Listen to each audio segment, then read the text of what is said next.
인생을 위해 천지가 원시개벽하고 인생을 위해 1월이 순환 광명하고 인생을 위해 음양이 생성되느니라.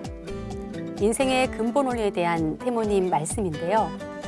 우주와 인생에 대한 해답을 상제님 무국대도에서 찾고 선천 종교를 신앙하다가 상제님 진리를 만나 진리적 충격을 받고 상제님 신앙으로 하나가 된 분들을 모시고 신앙과 진리 이야기를 들어보는 우리들의 살리생자 이야기.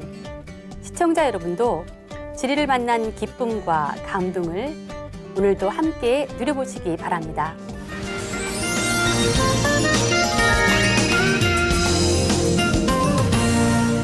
오늘 함께 말씀 나눌 분들 모셨습니다. 안녕하세요. 안녕하세요. 네. 오늘 함께 하신 성도님들은 또 어떤 사연으로 감동을 주실지 무척 기대가 되는데요. 상제님 진리를 알고 나면 누군가에게 진리를 전하고 싶어지잖아요. 최영묵 부장님은 어떠셨나요? 예, 저는 상제님 진리를 맨 처음 만났을 때 우주의 절대자이신 상제님이 이 땅에 인간으로 오셨다는 소식, 그리고 지금이 우주의 대변혁기이고 역사가 총체적으로 뒤집어져서 새 세상이 열린다는 개벽 소식에 대해서 충격을 받았습니다. 그리고 증산도가 바로 이 세계를 구원하고 선경 세계를 건설하는 진리, 바로 구원의 진리라고 하는 그 소식을 이 세상 모든 사람들이 다 알아야 되겠다 하는 생각을 가지고 진리가 전하고 싶어졌습니다. 예, 저도 처음에 진리를 듣고 가족이나 주위 분들에게 막 전하고 싶었거든요. 최영묵 보정님은 누구에게 가장 먼저 전하고 싶으시던가요? 예, 저는 당연히 그 대상이 저희 가족이었습니다. 저희 셋째 형과 셋째 누나에게 제일 먼저 진리를 전했는데요. 저희 셋째 형은 저하고 5살 차이인데 저한테 어릴 적부터 인생이 도대체 무엇일까? 인생의 해답을 우리가 모르는데 이 세상을 아무리 열심히 산들 그게 무슨 의미가 있을까? 이런 질문들을 던졌거든요. 제가 나이가 어렸지만 그런 질문을 듣고 굉장히 심각해졌고 진리적인 갈급증을 유발시켰습니다. 그래서 저는 진리를 만나고 맨 처음에 셋째 형에게 달려갔습니다. 형, 내가 그토록 찾아 헤매던 진리를 찾았어. 형도 이 책을 한번 읽어봐.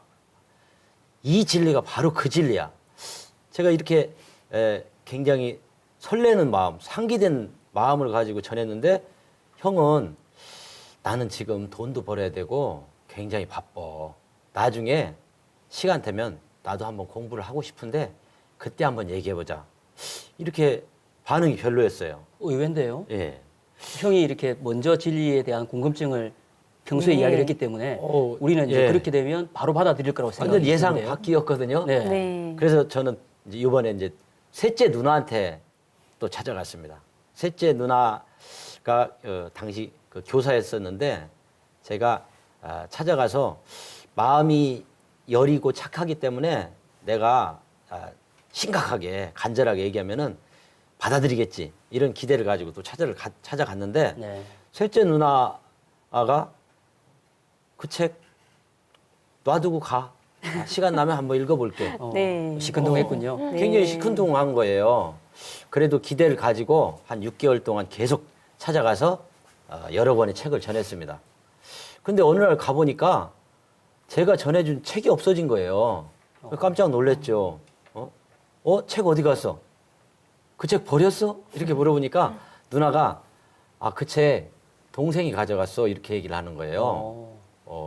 예상 밖으로 여동생이 이 진리에 관심을 보인 겁니다. 그럼 형과 누나에게 그 진리를 전하려고 했는데 정작 관심을 보인 사람은 여동생이었다는 말씀이시죠? 예, 예.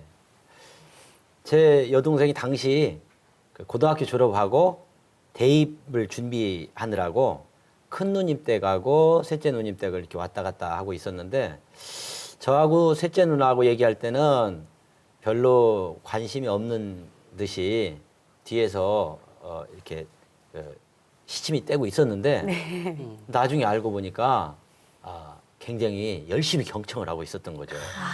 그래서 그 책을 다 가져다가 동생이 다 읽은 겁니다. 아, 아니 지금 대입 준비하는 수험생인데 말이죠. 예, 예. 어. 그런데 이제 대학교 이제 입학 시험을 치르기 위해서 대전에 왔을 때 여동생이 책을 읽으면서 쭉 쌓아뒀던 그런 의문들을 저한테 마구 쏟아내는 거예요. 내일이 시험인데. 그래가지고 시험은 뒷전이고 밤늦도록 둘이서 진리 도담을 그렇게 나눴습니다. 이야, 아니 다음 날이 대입 대입 시험 시험 날인데. 날인데 네. 그 대학교 시험 칠 공부를 하지 않고 밤새도록 오빠와 이 진리에 대한 도담을 나눴다고 하니까 평소에 진리에 대한 갈급증이 굉장히 컸던 것 같아요. 아니 어떻게 해서 동생은 이렇게 그 어린 시절부터 진리에 대한 관심을 갖게 된 거죠? 네, 저희 집이 이제 6대째로 천주교 카톨릭 신앙을 하는 집안인데 아, 제 여동생은 그 수녀가 되고 싶다는 그런 그 꿈을 가질 정도로 어릴 때부터요? 예, 신앙이 네. 독실했습니다. 네. 그런 독실한 신앙을 하면서 참 하느님, 참 진리를 그런 찾는 마음이 깊었기 때문에 그랬던 것 같습니다. 네. 그런 사연이 있었군요. 그럼 여동생이 개벽책을 읽고 가장 진리적인 감동을 받은 부분이 어떤 부분인지 좀 궁금한데요. 아버지 하나님, 그 아버지 하나님이 인간으로 오셨다는 그 얘기를, 그 소식을 듣고 가장 놀랐고, 그것도 다른 곳이 아니라 바로 이 땅, 우리나라에 오셨다는 그 소식에 꿈만 같았다고 했습니다. 이것이 정말일까? 책을 읽으면서 내내 수없이 스스로 반문을 던져봤다고 했습니다. 그래서 여동생은 그날 저하고 도담을 나누면서 오빠, 나는 이제 더 이상 의심이 없어. 나 오빠하고 같이 증산도 신앙할래. 이렇게 신앙 결심을 저한테 얘기를 했는데 그 얘기 듣고 뭐 기쁜 마음이 이루 말할 수가 없었습니다. 이 여동생이 이것이 개벽이다 이 책을 통해서 아버지 하느님께서 인류를 구원하시기 위해 직접 인간으로 오셨다는 이 놀라운 소식을 듣고 상제님 신앙을 하게 된 결정적 계기가 된 것이네요. 네. 예, 아마 이 소식은 여동생뿐만 아니라 전 인류가 아마 듣고 싶어하는 새 희망의 구원 소식이 아닐까 그렇게 생각이 듭니다. 예, 이렇게 보면 우리가 진리를 막상 누구에게 전했을 때 그 사람은 정작 별 관심이 없어도 의외로 그 주변에 있는 분들이 이 진리를 만나게 되는 그런 경우를 많이 보게 되는데요. 네, 그런 사례가 방금 많죠. 예, 여동생도 네. 그렇지 않나 생각이 듭니다. 예, 이러한 것을 우리가 보면 정성불변의 법칙이다. 또 이렇게 이야기를 하거든요. 네. 정작 내가 어느 한 사람에게 진리를 전했지만 그는 못 받아들이더라도 그 정성은 사라지는 것이 아니라 그대로 뭉쳐서 진리를 만날 다른 분에게 그대로 가서 열매를 맺는다는 것이죠. 아마 여동생도 이 최영육 보증님께서 가족들에게 그죠? 이렇게 전했지만 네. 진짜 참 상기님 진리와의 인연을 맺는 사람은 여동생에게 간 것이 아닌가 이렇게 생각이 듭니다. 주미라 보정님도 처음 진리를 만나고 나서 주변의 진리를 많이 전하셨을 것 같은데 네. 어떠셨나요? 저도 최영욱 부장님처럼 가장 먼저 진리를 전하고 싶은 사람이 저희 가족이었고 그중에서 저희 어머니였습니다. 왜냐하면 그 당시 저희 가정 상황이 너무 안 좋은 상황이어서 어머니께서는 항상 근심 걱정으로 매일매일 보내고 계셨거든요. 그래서 그런 어머니에게 전 희망을 선물하고 싶었습니다. 어머니에게 진리를 전했는데요. 전 너무 놀라운 사실을 알게 되었습니다. 무엇이냐면 제 어머니는 이미 저보다 먼저 더 진리를 알고 계셨습니다. 제 어머니 고향이 정읍이세요. 그런데 왜 증조모님께서 항상 어렸을 때부터 어머니를 무릎에 앉히시고 어머니에게 개벽 이야기를 많이 하셨다고 합니다. 그래서 항상 어머니에게 앞으로 개벽이 온단다. 개벽이 오고 병겁이 온단다. 그리고 상제님께서 인간으로 오셨단다.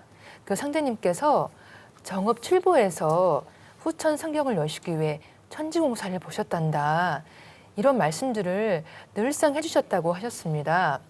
그래서 어렸을 때는 그 말을 잘 몰랐는데 가만 보니까 지금 엄마가 어렸을 때 들은 말을 너한테 다시 듣네? 근데 네가 믿는 곳이 어디야? 그러시는 거예요. 그래서 어머니 증산도예요. 그랬어요. 그랬더니 그래? 그러면서 자연스럽게 어머니를 도장으로 인도를 하였고 어머니와 함께 지금까지 신앙을 하고 있습니다. 포정님이 상대님을 처음 신하셨다고 생각을 했을 텐데 이미 어머니께서 상대님 진리를 알고 있다는 것을 알았을 때 정말 많이 놀라셨을 것 같아요. 저는 너무 놀랐죠. 사실 그 말씀을 듣고. 왜냐하면 제가 먼저 진리를 만났다고 생각을 했는데 이미 어머니 알고 계셨기 때문에 너무 놀랐고요. 그리고 깨닫게 되었습니다.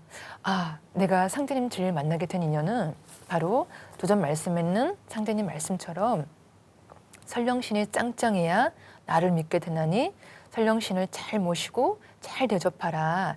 상대님 말씀처럼 조상님께서 상대님과 인연이 있었고 이번 가을 개벽기에 자손을 살리기 위해서 나를 도문으로 인도를 하셨구나. 그것을 깨닫게 되면서 아, 조상님 너무 감사하고 그리고 꼭 보호해야 되겠다. 그런 다짐을 하였습니다. 네, 네. 조상에 대한 그 보호는 아무리 강조해도 지나침이 네. 없는데요.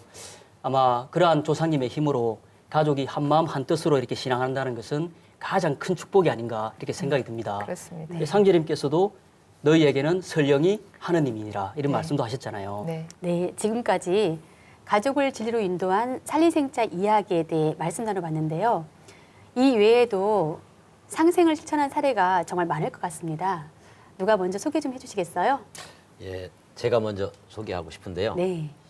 저는 한번 사람을 정하면 절대로 포기를 하지 않습니다. 한 사람에게 진리를 전해야 되겠다 생각을 하고 인연을 맺게 되면 10년 그 이상을 그 사람과의 관계를 계속 유지를 하고 꾸준하게 찾아가고 만나서 진리 말씀을 전하면서 결정적인 기회가 올 때까지 포기를 하지 않고 기다리다가 기회가 오면은 그때 진리를 강력하게 넣어서 인도를 합니다. 이야. 그 제가 최미애 성도님 얘기를 먼저 소개를 해보고 싶습니다. 최미애 성도님은 태안도장에서 신앙을 하고 계신데 1992년에 처음 알게 됐습니다. 근데 2003년에 입도를 하셨거든요. 11년이에요. 11년 동안 계속 만나면서 진리를 전하는데 10년 동안은 반응이 무덤덤했습니다. 그런데 그러다 보니까 결정적인 기회가 왔습니다. 최미애 성도님이 당시 그 2003년도에 그 아들이 군대에 가 있었는데 그때 당시 우리 이제 월드컵 끝나고 서해 교전이라고 해서 네. 북방 한계선 NLL 북한 경비정이 막 쳐 넘어오고 내려와서. 예, 네. 맞습니다. 그러면서 총격전 벌어지고 굉장히 그 심각했죠. 전쟁 네. 위기가 이렇게 감돌고 그럴 네. 때인데 그렇습니다. 당시 이런 국제 정세 특히 남부 문제 때문에 최미애 성도님이 갑자기 저를 보고 정색을 하고 물어보는 거예요. 네. 이러다 전쟁 나는 거 아니에요? 지금 아들이 군대 가 있는데 어떡하죠? 이러는 거예요. 저한테 정색하고 걱정을 털어놨을 때 저는 이때다 싶어가지고 이것이 개벽이다 책을 네. 딱 그 앞에 이렇게 내밀면서 아, 그게 이 그 책- 당시에 제일 예, 책이에요. 예, 예. 잠깐 한번 네. 보여주시죠. 예, 예. 네. 이 책을 네. 한번 읽어보세요. 이 책 속에 해답이 있습니다. 이 책을 그냥 읽을 때 처음부터 끝까지 한번 잡으면은 다 읽을 때까지 놓지 말고 다 읽어보세요. 그러면은 이 책 속에서 해답을 찾을 수가 있습니다. 이렇게 기회를 잡아가지고 힘을 실어가지고 얘기를 했습니다. 그러고 나서 이틀 뒤에 만났거든요. 정말로 책을 다 읽으시는 거예요. 네. 이제 그렇게- 와닿으신 거죠. 예, 그동안 책을 제대로 읽은 적이 없고 그냥 진리 얘기를 했을 때 무덤덤했었는데 책을 딱 읽고 바로 도장으로 인도가 됐습니다. 10년 네. 동안 참 네네. 보통 이렇게 우리가 10년 그러면 네. 네. 강산이 이렇게 변한다고 하잖아요. 그렇죠. 네. 저렇게 10년 동안 변함없이 한결같이 이렇게 진리를 전하는 것도 정말 이렇게 대단하다고 생각합니다. 그리고 이제 또 한 분이 있는데요. 네. 이분도 10년이거든요. 또 기본 10년. 10년이네요. 네. 이분은 역시 제가 이것이 개벽이다 책을 전해서 이분에게 진리를 전했는데요. 제가 이것이 개벽이다 책을 통해서 진리를 만났기 때문에 저는 그 책을 항상 그 먼저 전하고는 있거든요. 근데 이 한상우 성도님도 그 책을 읽자마자 신앙을 결심을 했어요. 근데 그 부인이 반대를 했어요. 그때가 2003년도였거든요. 근데 2003년도에 그 책을 만났는데 2013년에 입도를 하셨거든요. 역시 10년이거든요. 예. 아까 어, 최미애 성도님 2003년도에 예, 이야기하시고 그 이후에 또 10년을 또 이렇게 예. 한 번 만나신 거네요. 그 부인이 그 반대가 워낙 심해서 네. 포기를 했었는데 제가 계속 찾아갔습니다. 2, 3개월 간격으로 10년 동안. 처음에는 찾아가니까 오지 마세요. 제가 오시지 말라고 했죠. 그러면서 박대를 해가지고 네. 굉장히 참 무안했었는데 저는 이겨내고 계속 찾아갔습니다. 계속 찾아가니까 이제 박대하는 게 없어졌어요. 그리고 이제 한 3년 정도 되니까 이제 반기시더라고요. 그 부인이. 예. 그러면서도 내 남편 이렇게 찾아오는 건 좋은데 도장으로 데리고 갈 생각을 하지 마세요. 이런 경계였었거든요. 네. 그런데 그 부인이 이제 마음이 바뀌게 된 이런 그 계기가 있었습니다. 네. 그 부인이 한상우 성도님도 저도 이렇게 포기를 하지 않고 계속해서 한상우 성도님이 일하시는 그 가게에서 도전 말씀 그리고 사부님 말씀 테이프를 오디오로 계속 틀어놓고 들은 거예요. 가랑비에 옷이 젖는다고 그 말씀이 분명 영향이 있었던 것 같습니다. 그리고 더 결정적인 것은 그 부인이 당시에 반대를 하게 된 것이 지병이 있었고 가정이 우환이 끊이질 않았었는데 그 어머니 무속인을 통해서 회원굿을 했어요. 네. 그러면서 지병이 낫고 이제 우환이 없어지면서 그 무속인을 절대적으로 신봉을 하고 계셨었거든요. 그 무속인이 그 가게에서 함께 일하는 직원이셨어요. 그러니까 다른 종교를 용납을 할 수가 없었는데 그 무속인 그 아저씨도 계속 그 오디오 테이프를 진리 말씀을 계속 듣게 된 거죠. 그러면서 그 부인한테 남편 신앙하는 거, 증산도 신앙하는 거 막지 말라. 네. 반대하지 말아라. 이 얘기를 하게 된 거예요. 그 말을 들으면서 그 부인이 같이 따라서 대천제도 참석을 했습니다. 그래서 태을궁에 와서 대치성에 참석을 하고 말씀도 많이 받들고 이런 그 과정을 통해서 작년도 7월 7일 대천제 때 한상우 성도님이 10년 만에 입도를 하게 됐습니다. 정말. 야, 이 감격스러운데 정말, 우리 한번 저 정성에 정말 박수 한번 드려야 될 것 드릴까요? 같아요. 야, 네. 정말 대단하십니다. 끝까지 포기하지 않고 정성을 꾸준히 들으신 그 놀라운 그런 이야기들이 정말 감동을 줍니다. 저도 그 선천 종교를 믿다가 그 포교한 사례가 있는데요. 이제 현재 나주도장에서 신앙하시는 이중원 성도님이세요. 제가 이 성도님을 처음 만난 건 2010년 5월달에 있었던 한평 나비 축제였거든요. 그 한평 나비 축제는 전 국민이 다 아는 축제죠. 그 나비와 꽃을 주제로 하는 축제인데 관람객이 굉장히 많이 옵니다. 그래서 저희도 이제 그런 한평 나비 축제에 가서 오시는 관람객들에게 상생방송을 홍보하고 또 이렇게 진리를 전달하는 그런 홍보 활동을 많이 하였는데 그때 만났던 분이십니다. 근데 맨 처음에 이분을 만났을 때 이분 같은 경우는 고향이 한평이신데요. 한평이신데 이분이 고향에 내려오시게 된 이유가 그 가지고 있던 전 재산을 하루아침에 보증으로 다 잃게 되신 거예요.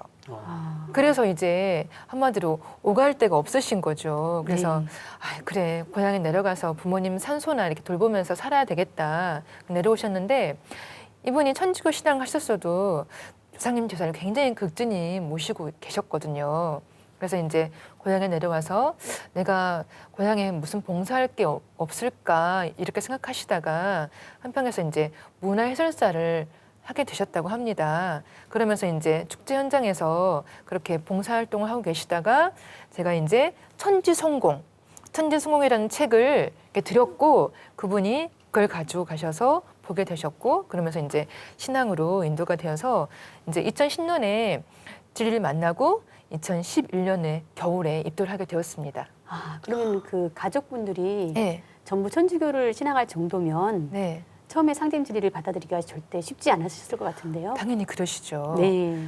그분이 맨 처음에 진리를 만나고서 제가 이제 전화를 드렸어요. 책을 읽어보시니까 어떠신가요? 그랬더니 처음에 하시는 말씀이 저는 천주교 신앙을 30년 이상 해온 사람이고 우리 가족은 다 천주교 신앙인이기 때문에 종교적으로는 저한테 접근하지 말아주세요. 하고 이렇게 선을 딱 그으시는 거예요. 그래서 그러면 우리 선생님께서 책을 좋아하신다고 하니까 제가 책을 계속 보내드려도 될까요? 그랬더니 그러면 좋다고 책 한번 보내달라고 그러셔가지고 제가 개벽 실제 상황, 춘생 추살, 생전의 비밀 등 진리 서적들을 꾸준히 이렇게 보내드렸습니다. 그걸 이제 1년 정도 이렇게 했고요. 그러면서 2011년도 6월 달에 대전에서 천지 대천제를 봉행을 하게 되었는데 거기에 이제 초대권을 보내드렸어요. 네. 저희가 이제 증산도에서 천지 대천제가 열리는데 참석을 해보시면 어떻겠습니까 하고 초대장을 보내드렸더니 흔쾌히 이렇게 오시겠다고 하시는 거예요. 그래서 그러시면서 하시는 말씀이 평상시에 나는 역사에 참 관심이 많았고 그리고 항상 공부를 한다고요. 우리 역사에 대해서. 그리고 천재 문화에도 관심이 많고 나는 우리 고유 신앙에 대해서 관심이 많다고 그러시면서 등산도 천재를 어떻게 하는지 꼭 한번 보고 싶으시다는 거예요. 그러면서 자연스럽게 이제 대천재 참석을 하시게 되었는데 이분이 그날 참석을 하시고 상님 도전 말씀에 설령은 하나님이니라 그 말씀에 너무 충격을 받으신 거죠. 아, 그러면 대천제에 오셔서 네. 우리 그 생명의 뿌리인 조상님에 대한 얘기를 들은 것이 결정적인 계기가 된 거네요. 네, 그런 부분도 물론 이제 계기가 되셨겠지만 가장 큰 계기는 뭐였냐면은 도장에 오셔서 진리 공부를 하시면서 상제님께서 인간으로 강세하신 그 사건, 네. 그거라는 거예요. 그러면서 이 인류 역사에서 이 우주에 계신 하나님께서 인간으로 오신다는 것은 역사에서 가장 충격적인 대사건이라고 하시면서 거기에 청수를 모시고 도전을 읽겠습니다. 그렇게 말씀을 하시는 거예요. 아, 네, 그리고 네. 입도를 하겠습니다. 그리고 상제님 진리는 정말 마치 사막에서 오아시스를 만난 것처럼 그건 너무나 시원하고 명쾌한 진리라는 거예요. 특히나 이 우주론과 천지공사는 너무나 과학적이고 명쾌하고 이 정말 이 위대한 상대님 진리를 정말 널리 전하고 싶고 이제 고향인 한평에도 도장을 열어서 본인도 성직자의 길을 가고 싶으시다는 거예요. 네, 그래서 지금도 신앙 아주 열심히 하고 계십니다. 네. 네. 아주 감동적인데요. 네네. 저도 제가 아는 분들을 네. 대천제에 이렇게 한번 초대를 한 적이 있거든요. 근데 야, 우리나라에 이렇게 거룩하고 고귀한 문화가 있는 줄 몰랐다. 이게 원래 우리의 참 역사하고 문화였다니. 아, 내가 이걸 알아보고 싶다. 이런 정말 큰 기쁨으로 함께 이렇게 진리에 대한 관심을 갖는 분들을 많이 봤습니다. 이렇듯이 이제 우리가 상제님 진리를 소개하고 또 우리의 역사와 문화를 이렇게 소개하잖아요. 네. 바로 이 천제를 통해서 온 인류는 상제님을 바르게 모실 수 있게 이제 된 것이죠. 그래서 이러한 하나하나의 행위가 사실은 진리로서 사람을 살리는 구원의 행위이고 또 네. 나도 진리를 통해서 상제님 진리를 이게 소개를 받고 만났잖아요. 누군가의 손길에 의해서 역시 마찬가지로 내가 이렇게 하는 포교 행위는 또 내가 받은 이 구원의 은혜를 남에게도 베풀어주는 보온과 상생의 그런 행위다라고 제가 말씀을 드릴 수 있겠습니다. 네. 소사님 말씀 들으니까 포교가 얼마나 거룩하고 숭고한 그 한 분의 생명을 진리로 인도하는 일인지 다시 한번 크게 깨닫게 되는 예. 그런 순간인데요. 우리 최영무 부장님도 또 다른 어떤 또 그런 사연이 있는 그런 사례가 또 있을 것 같습니다. 아, 빠져서는 안 되는 한 분이 네. 있어가지고 제가 네. 또 소개를 드리겠습니다. 아까 10년을 말씀을 드렸는데 27년 만에 27년요? 27년 만에 정말 놀라운 일인데요. 27년. 입도를 하신 네. 도생이 한 분 계십니다. 10년은 뭐 명함도 못 내밀겠네요. 그래서. 제가 1986년도에 상제님의 진리를 만났는데 진리를 만났을 때 바로 그때 이제 진리를 전한 분이에요. 86년이었는데 작년 동지치성 작년이면 2013년이잖아요. 네. 27년이거든요. 당시에 그 박정민 도생이신데요. 당시에 초등학교 6학년이었습니다. 초등학교 6학년이요? 예. 초등학교 6학년인데 제가 이것이 개벽이다 책을 읽고 있는데 그거를 어깨너머로 보면서 막 달려드는 거예요. 읽고 싶다고. 그러면서 막 같이 읽으면서 이제 초등학생이 이제 이해하기 어려운 내용들 이런 걸 자꾸 물어보는 거예요. 그래서 정식으로 가르쳐 달라. 그래서 당시에 제가 방학 한 달 동안 매일 그러니까 30일이에요. 매일 2시간씩 읽어주고 강독을 하고 읽어주고 강독을 하고 그랬거든요. 거의 뭐 진리 과외를 하셨네요. 예, 네. 예. 한 달 동안 그렇게 이제 각인이 됐었는데 당시에 신앙을 결심을 하고 이제 도장에 인도되고 했었는데 막 가족 반대가 있고 그러면서 이제 중학교, 고등학교, 대학교 과정을 거치면서 참 우여곡절이 많습니다. 시간 관계상 다 말씀을 소개를 못 드리는 게 아쉬운데요. 그 박정민 도생을 포기하지 않고 27년 동안 계속 관계를 가졌었고 작년도에 본인이 이제는 나이도 먹었고 아무리 가족이 반대한다고 하더라도 나는 상제님 신앙을 해야 되겠다. 증산도에 입도를 하겠다. 자기가 완전히 이제 결심을 하고 입도를 하게 됐습니다. 이거 보면은 나이가 어린 것이 문제가 아니라고 생각이 돼요. 네, 맞습니다. 예, 초등학교 6학년이지만 진리를 이해하고 이것을 깨닫는 그런 영적인 그런 그 경계는 나이의 관계가 없는 것 같습니다. 그럼요. 나이가 먹어가면서 그 박정민 도생이 입도를 결심하게 된 그 이야기를 하는데 나는 나이가 먹을수록 증산도 진리가 참 진리구나. 이것이 더 가슴 깊이 와닿았다는 거예요. 그리고 상제님이 천지공사 보신 대로 이 세상이 돌아간다. 이것을 확인하게 됐다. 자기가 나이를 먹으면서 이제는 더 이상 늦출 수 없다. 그래서 난 입도를 해야 되겠다. 역시 대천재로 이제 인도가 돼서 대천재에 세 차례 이렇게 참여를 하면서 그 기운을 받고 작년 동지 치성 때 입도를 하게 됐습니다. 정말 아까 10년 동안 한결같이 진리를 전한 것도 정말 놀라웠는데요. 27년이라는 것은 정말 상상이 안 됩니다. 예. 네. 거의 뭐 반평생을 뭐 포기하시네요.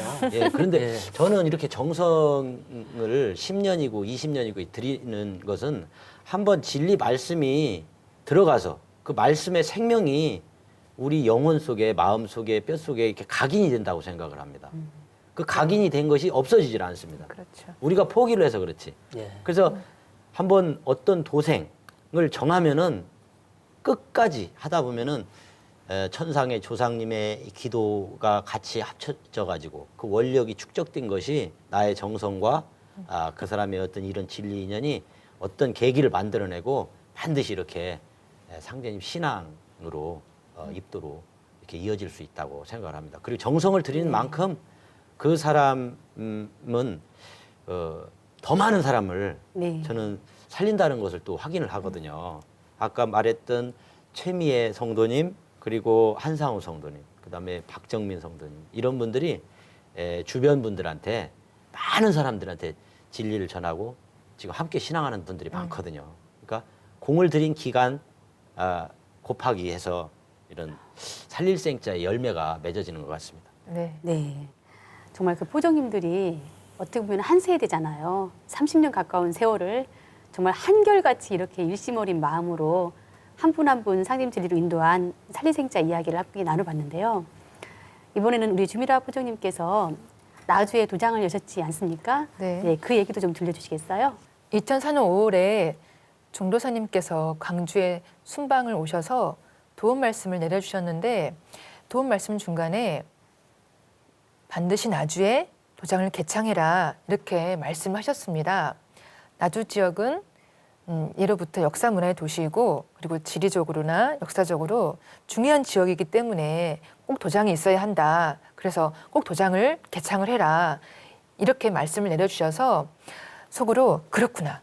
내가 나중에 도장을 개창해야 되겠다. 이렇게 다짐을 하였습니다. 네. 저도 도장을 처음 이렇게 열 때 참여를 해본 적이 몇 번 있었는데요.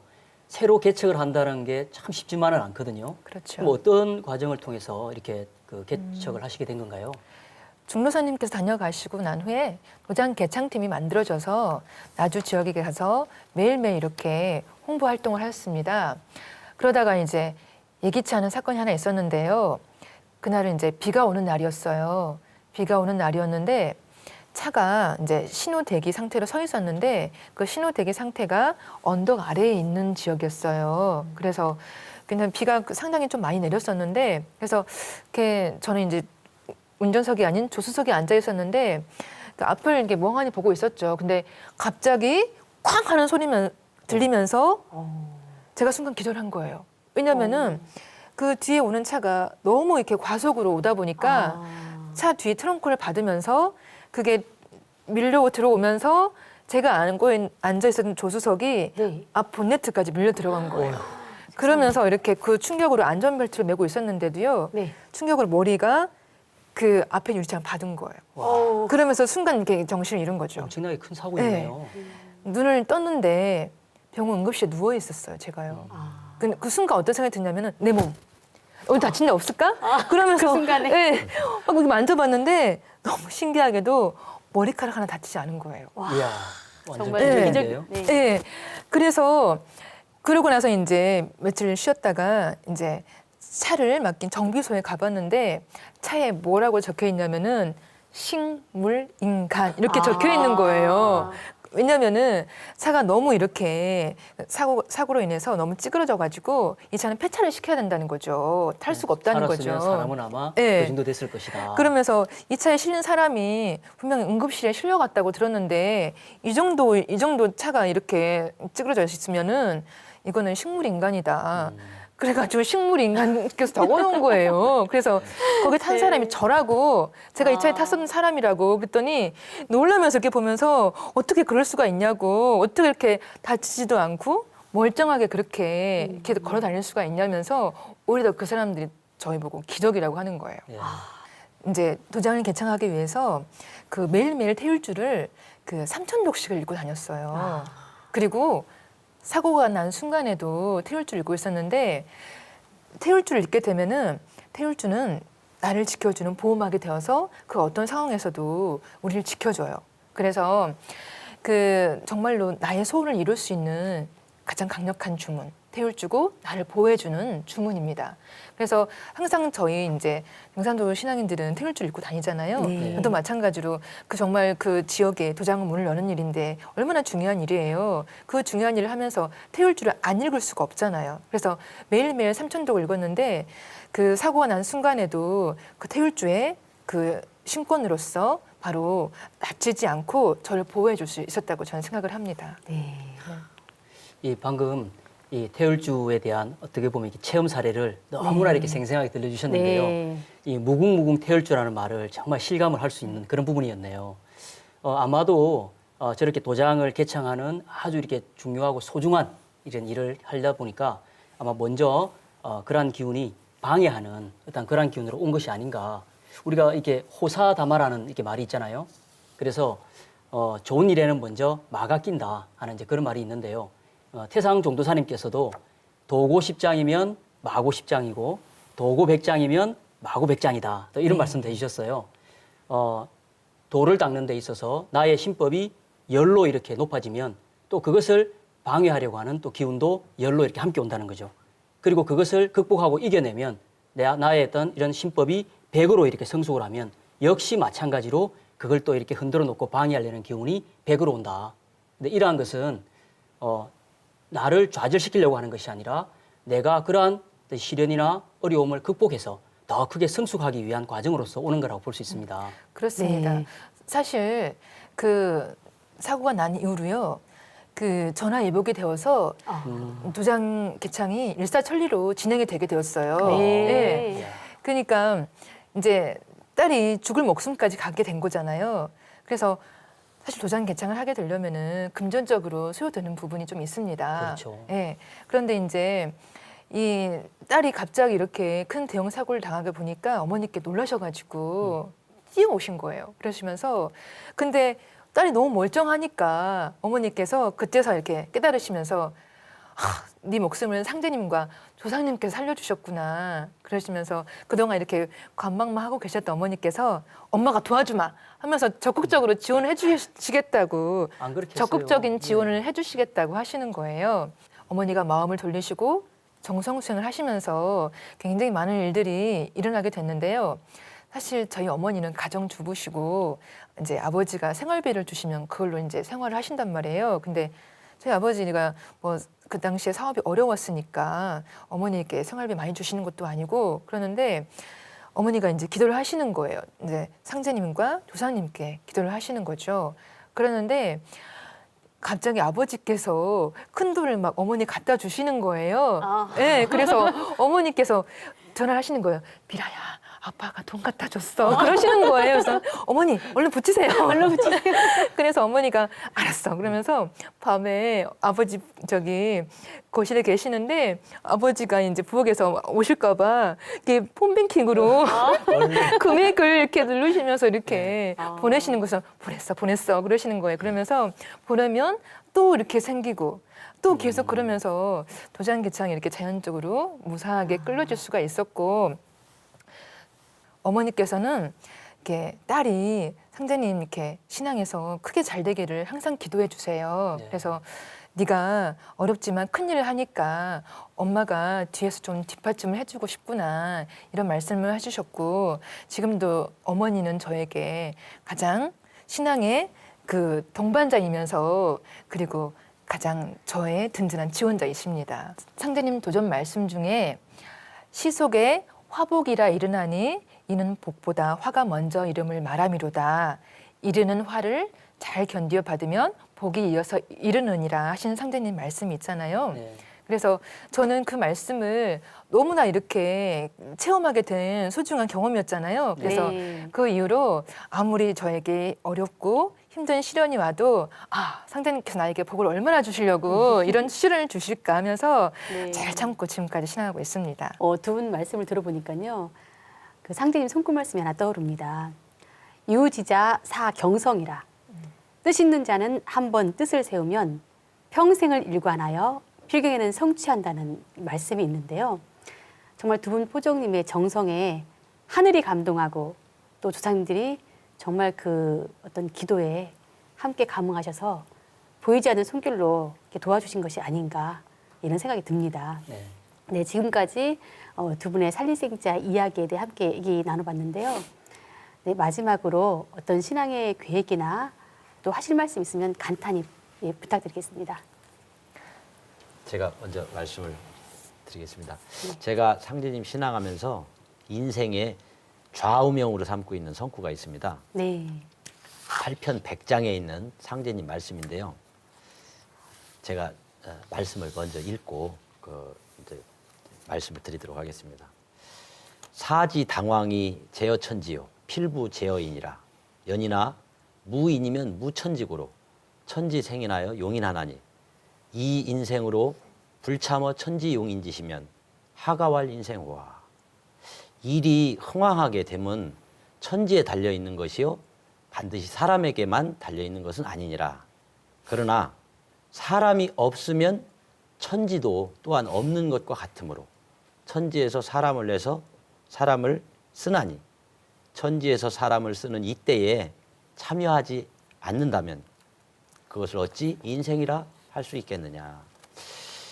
저는 상제님 진리를 만나고 나서 천지에서 나를 쓰기 위해서 이렇게 나를 내었다. 내 생명이 나왔다. 이런 그 인생의 마지막에 종집을 찍은 그런 그 성구 말씀이 바로 이 말씀이기 때문에 진리를 전할 때 꼭 이 말씀을 전합니다. 저는 이제 올해가 갑오 동학혁명이 일어난 지 120년, 이주갑이 되는 해인데요. 올해 모든 도장의 성도님들을 한 마음으로 이렇게 한 가족 이상으로 신앙 가족이 이렇게 똘똘 뭉쳐가지고 많은 사람에게 진리를 전하고 살릴생자를 크게 실천할 수 있는 가보년을 만들 수 있도록 더욱 노력하는 한 해가 되도록 하겠습니다. 네. 네. 우리 주미라 부장님께서도 한 말씀 해주시겠어요? 우리 최영목 부장님께서 좌우명 성골 말씀하시니까 네. 저도 신앙하는 그 첫날부터 지금까지 좌우명 성골을 삼고 있는 성구가 있습니다. 입도하는 첫날 상자님께 맹세한 거거든요. 네. 어떤 성구냐면 8편 103장에 있는 천하사의 대의 이런 말씀이십니다. 상자님께서 서자는 원천지지 약이니 유기서하고 배천지지 약하면 즉수 원물이나 기물이 난성이니라. 맹세한다는 것은 원원한 천지에 대한 으뜸 가는 서약이니 그런 맹세를 하고서도 천지와 약속을 저버리면 비록 그 하고자 하는 일이 아무리 바르고 큰일이라 할지라도 그 일은 이루어지기 어려우니라. 이 말씀은요. 네. 제가 입도할 때 읽었던 성구예요. 그러면 상대님께 맹세를 한 성구거든요. 그 말씀이 저는 온몸으로 각인이 되어 있어요. 각인이 되어 있다 보니까 제가 첫날 입도하면서 상대님과 맹세한 그 약속, 가장 첫 번째 약속이잖아요.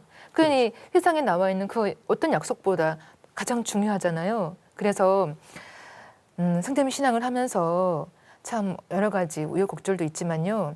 항상 왜 내가 지금 신앙을 하고 있고 나는 왜 증산들을 왜 믿는가 스스로에게 자문자답을 합니다. 신앙을 처음 시작한 그 순간부터 지금까지 정말 어떻게 하면 사람을 많이 살릴 수 있을까 항상 그런 일심뿐이었고 과거에도 그렇고 현재도 그렇고 앞으로도 그렇고 저는 그 상대님 말씀 그 약속을 절대로 배반하지 않고 끝까지 개벽오는 그날까지 한 사람이라도 살리기 위해서 최선을 다하겠습니다. 네, 오늘 두 분 포정님과 함께 상대님 진리에 대한 말씀을 나눠봤는데요.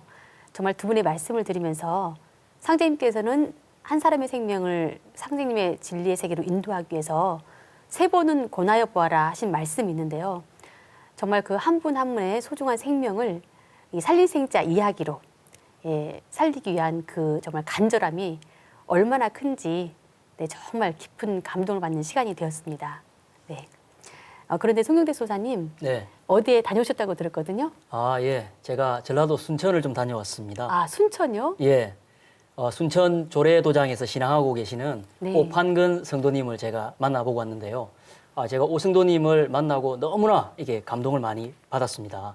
지금 영상으로 준비가 되어 있는데 다 같이 한번 보실까요? 네. 화면 한번 보시죠.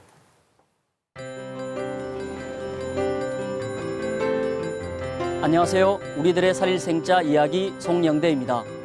오늘 제가 찾은 이곳은 대한민국 최대 정원 순천만이 있는 전남 순천시입니다. 이곳에는 젊은 시절부터 진리에 대한 관심을 갖고 오랜 시간 참 진리를 찾아다니다가 마침내 상기님 진리를 만나 인생의 해답을 얻고 일심으로 신앙하고 있는 한 성도님이 계시다고 합니다. 순천 조례도장 오판근 성도님이신데요. 저와 함께 만나보러 가보실까요?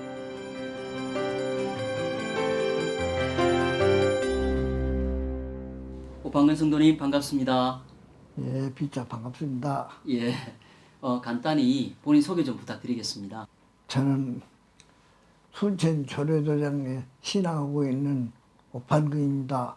예, 지금 연세가 좀 많아 보이시는데 실례지만 올해 어떻게 되시는지요? 예, 그러면 92살입니다. 92살 되셨다고요? 예, 그런데 전혀 그렇게 안 보이시고 특별히 건강을 이렇게 유지하는 비결이 있으신가요? 그 특별한 비결은 없고 술, 담배를 전혀 안 씁니다. 예. 그리고 이 수행하면서 태울기를 많이 있고 은장주도 많이 있고 그래가지고 몸이 좋아진 것 같습니다. 그럼 하루에 보통 태울주를 어느 정도 이렇게 하고 계신가요? 그렇게 평균 5천 독서는 더 하는 것 같습니다. 하루 평균 5,000도고요? 예, 5천 독서는 더 하는 것 같습니다. 제일 많이 태울이 있는 횟수가 내가 1만 3천 도까지 13,000동요? 네, 읽어봤습니다. 요새도 한 10,000도, 9,000도는 늘 읽습니다. 이야, 이 만독은 뭐 거뜬하게 하시는군요. 예, 그럼 집에서 이제 댁에서 이렇게 평소에 늘 꾸준히 그렇게 태울줄 하고 계신 거죠? 그렇죠. 아침으로서는 5시에 6시까지 주문 읽고 지금 수영을 하고 예. 또 저녁에는 7시에서 8시까지 수영을 합니다. 그러면 그렇게 수행을 하시고 나서 특별히 이렇게 뭐 어떤 몸의 변화나 체험 사례가 혹시 있으신 게 있으면 한번 들려주시죠. 글쎄요, 그전보다는 옆에 사람들이 말하기를 나보고 젊어졌다고 그래요. 예. 그러고 머리도 요새는 아주 흑였는데 검은머리가 많이 날 것 같습니다. 그러네요. 지금 정말 검은 머리가 많이 보입니다. 야, 이거 되게 놀랍고 신기한 일인데요. 그럼 지금 이게 연세가 있으신데도 굉장히 정정하신데 혹시 하고 계신 일이 있으신가요? 하고 하는 일은 지금 내가 한약방을 하고 있습니다. 아, 한약방을 운영하세요. 네. 한약방 하신 지는 한 얼마나 되셨나요? 또 한 60몇 년 되는 것 같습니다. 예. 내가 한약방 공부기를 18살부터 시작했는데 내가 정식으로 나 혼자 시험 봐서 하기를 28살부터 정식으로 혼자 하고 있습니다. 그러면 이렇게 한약방을 하시면서 그동안 많은 이렇게 손님들, 많은 분들을 이렇게 만나고 하셨을 텐데요. 예, 그렇습니다. 그러면 이제 그런 분들에게 이제 한약을 지어주시고 또 그 이외에 또 들려주시는 말씀 있으신가요? 요새는 많이 포교를 하느라고 상주님 진리를 늘 말씀하고 우주 변화나 그 이외에 여러 가지 상주님의 진리를 많이 말을 하고 있습니다. 오시는 손님들한테 네. 우주변화 원리도 말씀해 주시고 도전 말씀도 이렇게 전해 주시고 그렇습니다. 특별히 또 그 포교하시면서 기억 남는 분이나 좋은 일화가 혹시 있으면 한번 들려주시겠어요? 특별히 기억 남는 것은 마산면사는 이규대 씨라고 그전에 면장도 하고 그러신 양반인데 면장을 하신 예, 분이신데요. 그 양반인데 그 양반이 여기 도장까지 같이 와가지고 보고 감서 선생이 나를 불러내는 것 같다고 그것까지 하고 입도로 하기로 언약을 했는데 지금 설령이 나를 인도한 것 자기를 보는 것 같다. 같다는 거예요. 조상님이 나를 예. 끌어주신 것 같다. 예. 그런데 지금 부인이 기독교를 믿는데 아주 적극적 반대를 해가지고 지금 입도를 못 오고 계십니다. 그 면장님은 이제 진리에 대한 관심을 많이 갖고 계시고 지금도 간간히 비밀이 예. 통화하고 있습니다. 텔레비도 방송 방송을 보고 있어요. 그건 우주 것이 이제 스카이라이프 해가지고 텔레비까지 보고 있습니다. 상생 방송을 지금 예. 시청하고 계시군요. 예. 예. 상님 진리를 딱 만나면서 이것이다라고 결정적으로 내가 입도를 해야 되겠다라고 계기가 딱 되었던 건 어떤 일이 있었던 거죠? 이것이 개백이다는 그 책을 아, 내가 사서 보고 딱 느낌 들지 얘가 옳은 길을 내가 들었던 것 같다고 그러고 자신을 했고 입도를 나이파를 했습니다. 예. 그 자신이 없으면 몰라 입도할 거예요. 그렇죠. 그렇게 이제 입도를 하시고 난 이후에 이제 이 상계림 진리를 누구에게 가장 먼저 전하고 싶으시던가요?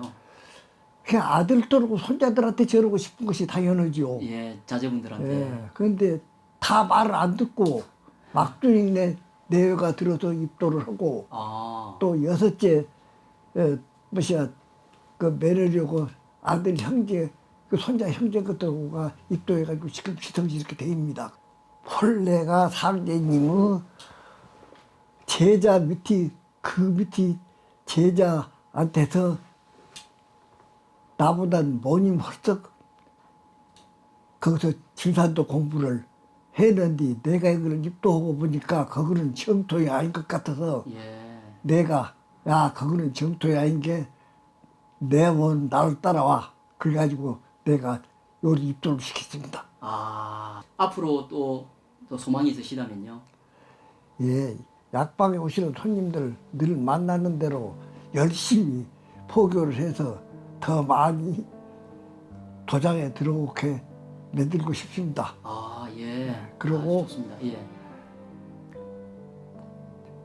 그들은 이제 자녀들도 덜 있으면 다 못 와서 한 번에 가가도장을 잘 운영해 나가고 하는 것이 소망입니다. 예. 자녀들과 함께 꼭 전체 다 상기님 신앙을 이렇게 이루시는 가가도장이 꼭 이루어지기를 기원을 드리겠습니다. 예, 감사합니다. 예, 지금도 이렇게 정정하시지만요. 앞으로도 더 건강히 오래오래 상기님 신앙을 잘 하시기를 기원 드리면서 오늘 말씀 마치겠습니다. 오늘 감사합니다. 네, 감사합니다. 네, 정말 감동적입니다.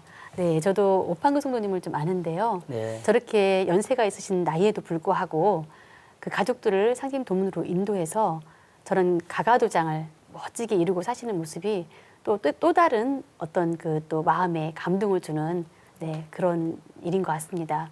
네, 소사님 인터뷰 하시면서 또 느끼신 또 다른 소감이 있으실 것 같아요. 네, 방금 화면에서도 봤지만 지금 오판근 성도님은 90이 넘으셨어요.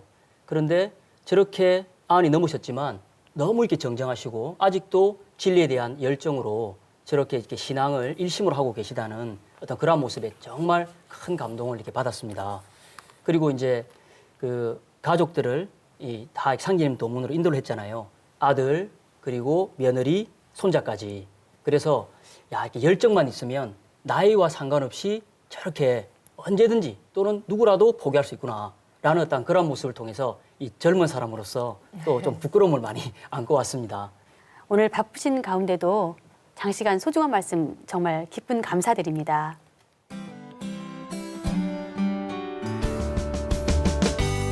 상대님께서는 형제가 환란이 있는데 어찌 구하지 않을 수 있으랴. 사회 내에는 다 형제니라 라고 말씀하셨습니다. 지구촌이 일일 생활권이 되는 것을 넘어 전 인류가 한 가족, 한 형제라는 말씀이신데요. 오늘 함께 하신 성도님들의 신앙 이야기를 통해서 가족과 이웃을 생명의 길로 인도한 기쁨과 감동을 함께 느낄 수 있었습니다. 우리들의 살리생자 이야기, 다음 시간에 더욱 알찬 내용으로 찾아뵙겠습니다. 시청자 여러분 고맙습니다.